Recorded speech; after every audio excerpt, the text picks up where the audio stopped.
Shabbat Shalom. Good morning, YouTube. Today we are again reading from our Bible. I am reading out of a translation called the Scriptures. If you would like to follow along with these words and you don't have one, there is a link in the description that you can read the same words, same translation that I've got. Otherwise, feel free to read your own, but read it for yourself. Don't take my word for it. So, grab your coffee, grab your Bible, and let's read. Today we are starting in Deuteronomy chapter 22. When you see your brother's ox or his sheep straying away, you shall not hide yourself from them. Return them to your brother without fail. And if your brother is not near you, or if you do not know him, then you shall bring it to your own house, and it shall be with you until your brother seeks it, that you shall return it to him. And so you do with his donkey, and so you do with his garment, and so you do with whatever your brother loses, which he has lost and you have found. You are not allowed to hide yourself.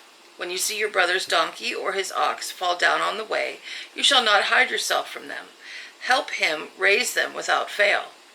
A woman does not wear that which pertains to a man, nor does a man put on a woman's garment.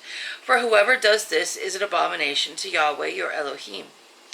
When you come upon a bird's nest along the way, in any tree or on the ground, with young ones or eggs, with the mother sitting on the young or on the eggs, do not take the mother with the young. Let the mother go without fail, and take the young for yourself, so that it might be well with you, and that you shall prolong your days. When you build a new house, then you shall make a parapet for your roof, so that you do not bring blood guilt on your house when one falls from it. Do not sow your vineyard with different kinds of seed, lest the yield of seed which you have sown and the fruit of your vineyard be defiled. Do not plow with an ox and a donkey together. Do not put on a garment of different kinds of wool and linen together. Make tassels on the four corners of the garment with which you cover yourself. When any man takes a wife and shall go into her, and shall hate her, and shall make abusive charges against her, and bring an evil name on her, and say, I took this woman, and when I came to her I did not find her a maiden, then the father and mother of the young woman shall take and bring out the proof of the girl's maidenhood to the elders of the city at the gate. And the girl's father shall say to the elders, I gave my daughter to this man as wife, and he hates her. And see, he has made abusive charges against her, saying, I did not find your daughter a maiden. And yet these are the proofs of my daughter's maidenhood. And they shall spread the garment before the elders of the city. And the elders of the city shall take that man and punish him, and fine him 100 pieces of silver, and give them to the father of the young woman, because he has brought an evil name on the maiden of Israel. And she is to be his wife. He is not allowed to put her away all his days. But if the matter is true, that the girl was not found a maiden, then they shall bring out the girl to the door of her father's house, and the men of her city shall stone her to death with stones, because she has done wickedness in Israel, to whore in her father's house. Thus you shall purge the evil from your midst. When a man is found lying with a woman married to a husband, then both of them shall die, both the man that lay with the woman and the woman. Thus you shall purge the evil from Israel. When a girl who is a maiden is engaged to a husband, and a man finds her in the city and lies with her, then you shall bring them both out to the gate of the city, and shall stone them to death with stones. The girl because she did not cry out in the city, and the man because he has humbled the neighbor's wife. Thus you shall purge the evil from your midst. But if a man finds a girl who is engaged in the field, and the man takes hold of her and lies with her, then only the man who lay with her shall die. But you shall do no matter to the girl. The girl has no sin worthy of death, for the matter is like a man who rises against his neighbor and murders him, a being, for he found her in the field, and she cried out, the engaged girl, but without any one to save her. When a man finds a girl who is a maiden, who is not engaged, and he seizes her and lies with her, and they are found out, then the man who lay with her shall give to the girl's father 50 pieces of silver, and she is to be his wife, because he has humbled her. He is not allowed to put her away all his days. A man does not take his father's wife, nor uncover the corner of his father's garment. And mostly has to do with relationships. We'll keep it PG. So, so don't cheat. Cheating is bad. Chapter 23. He who is wounded by crushing of testicles or whose penis is cut off shall not enter into the community of Yahweh. A mamzer shall not enter the community of Yahweh. Even a 10th generation of his shall not enter the community of Yahweh. An Amorite or a Moabite shall not enter the assembly of Yahweh. Even a 10th generation of them shall not ever enter the assembly of Yahweh. Because they did not meet you with bread and water on the way when you came out of Mitzrayim.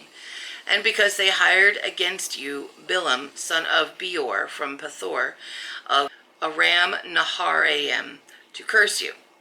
But Yahweh your Elohim refused to listen to Bilam, and Yahweh your Elohim turned the curse into a blessing for you, because Yahweh your Elohim loves you.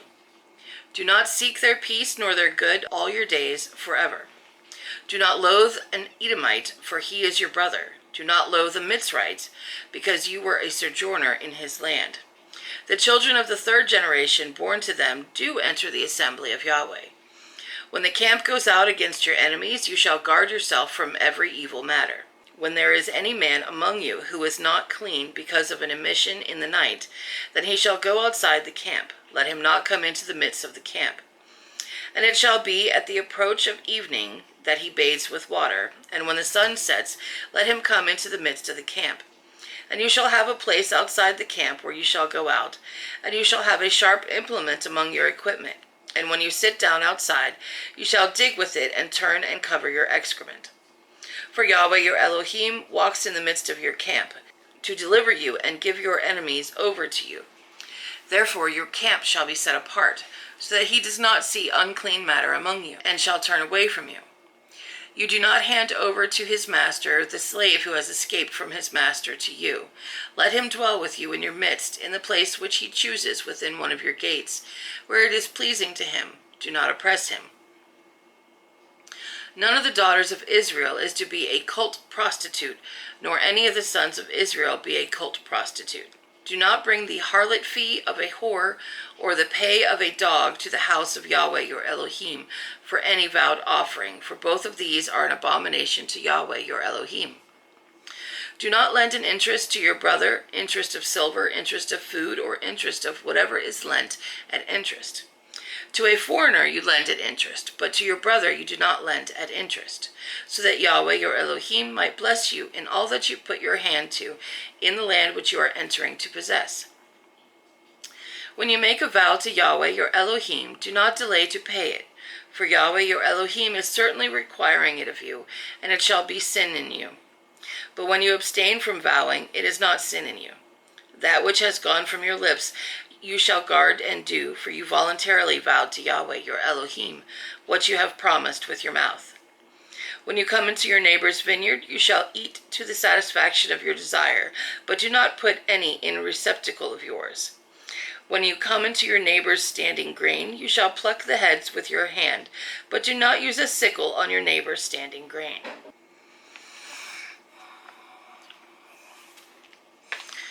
I do find that very interesting. Even though the Israelites had slaves, it says, if a slave escapes and comes to you, don't give him back. You get to let him stay. That is interesting. And if you're eating at your neighbor's house, don't take any home. Unless they offer. If they give you leftovers, that's a different story. But don't put any in a container to take home, because that's just rude. Chapter 24. When a man takes a wife and shall marry her, then it shall be, if she finds no favor in his eyes, because he has found a matter of uncoveredness in her, and he shall write her a certificate of divorce, and put it in her hand, and send her out of the house. And if she left his house, and went and became another man's wife, and the latter husband shall hate her, and write her a certificate of divorce, and put it in her hand, and send her out of his house, or when the latter husband dies, who took her to be his wife, then the former husband who sent her away is not allowed to take her back to be his wife after she has been defiled. for that would be an abomination before Yahweh. And do not bring sin on the land which Yahweh your Elohim is giving you as an inheritance. When a man has taken a new wife, let him not go out into the army, nor let any matter be imposed upon him. He shall be exempt 1 year for the sake of his home, to rejoice with his wife whom he has taken. No one takes in pledge the lower or the upper millstone, for he would be taking a life in pledge. When a man is found kidnapping any of his brothers of the children of Israel, and treats him harshly or sells him, then that kidnapper shall die. Thus you shall purge the evil from your midst. Take heed in an outbreak of leprosy to diligently guard and do according to all that the priests, the Levites, teach you. As I have commanded them, so you shall guard to do. Remember what Yahweh your Elohim did to Miriam on the way when you came out of Mitzrayim. When you lend your brother a loan, do not go into his house to get his pledge. Stand outside and let the man to whom you lend bring the pledge out to you. And if the man is poor, do not sleep with his pledge. By all means, return the pledge to him at sundown, and he shall sleep in his own garment, and shall bless you. And it shall be righteousness to you before Yahweh your Elohim. Do not oppress a hired servant who is poor and needy, of your brothers or of your sojourners who are in your land within your gates. Give him his wages on the same day, and do not let the sun go down on it, for he is poor and lifts up his being to it, so that he does not cry out against you to Yahweh, and it shall be a sin in you. Fathers are not put to death for their children, and children are not put to death for their fathers. Each is to die for his own sin. Do not twist the right ruling of a sojourner or the fatherless, nor take the garment of a widow.